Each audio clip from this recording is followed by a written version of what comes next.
Dear students, we shall continue with Chapter 13, Organisms and Populations, Part 6.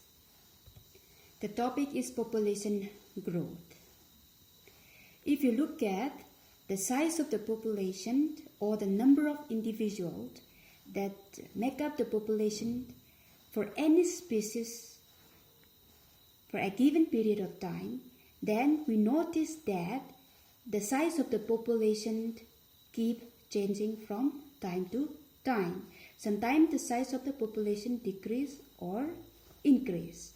So this size of population keep changing depending on various factors like availability of food in the habitat, then the presence of predators in the habitat, pressure and reduced weather condition of the habitat. So these changes give us an idea of what is exactly happening to the population, whether the population is flourishing or it is declining. Now, population density or the size of the population keep changing or fluctuates due to 4 basic processes. Those basic processes are natality and immigration, mortality and immigration.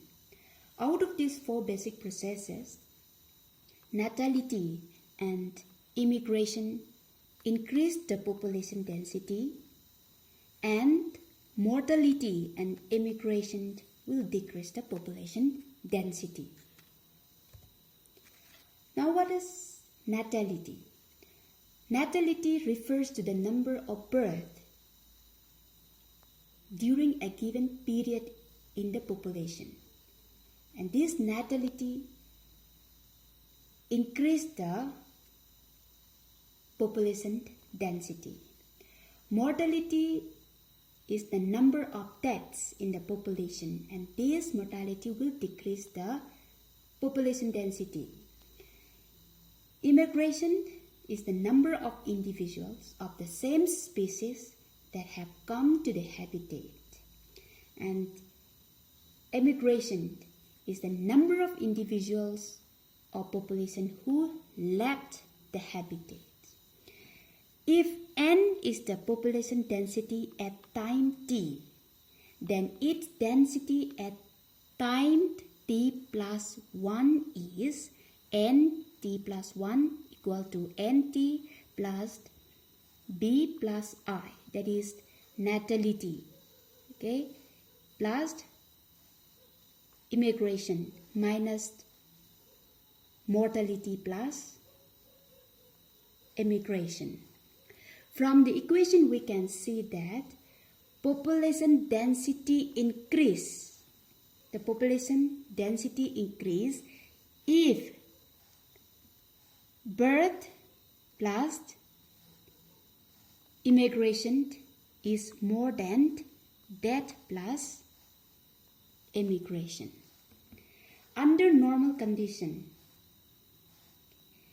birth and death are the most important factors that will influence population density. Immigration and immigration occurs only in special condition. Now let us go to growth models. A growing population shows a specific pattern with time depending on the availability of natural resources. So this pattern can be studied through 2 models called population growth models. Let us go to the first model, that is exponential growth models.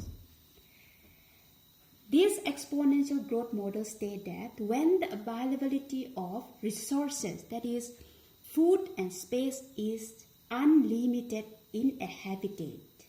That means if the natural resources is present in an unlimited manner in the habitat, then the member or the individual of the population will utilize its full potential to grow in number, and hence grows in exponential or geometric form.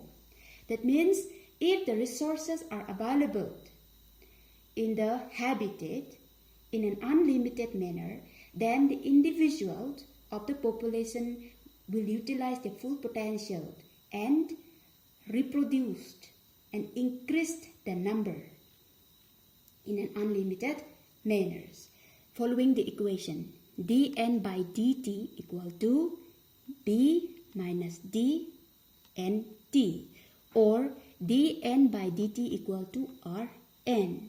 Here r is the intrinsic rate of natural resources, or it is referring to birth rate and death rate.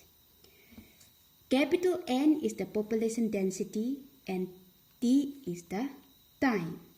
So when the population density is plotted against time, then a Z-shaped curve is obtained. Then the exponential growth becomes NT equal to N0ERT. Here NT is the population density after time T, and N0 is the population density at time 0. Here E is the base of natural logarithms.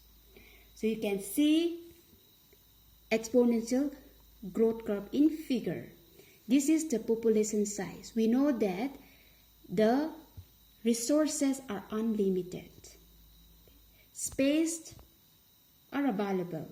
So now the population will rapidly increase since there is an availability of resources. So if we plot this population density against time, then what we get is J-shaped curve. Let us go to the second growth model, that is logistic growth model. This logistic growth model explains that no population can continue to grow exponentially, because at certain point of time, the resources availability will become a limiting factors. So the population growth show initially a lag phase, and it will be followed by acceleration phase where the population increase rapidly. Then when the resources availability become limiting factors, then the population density will show deceleration phase, and finally asymptote.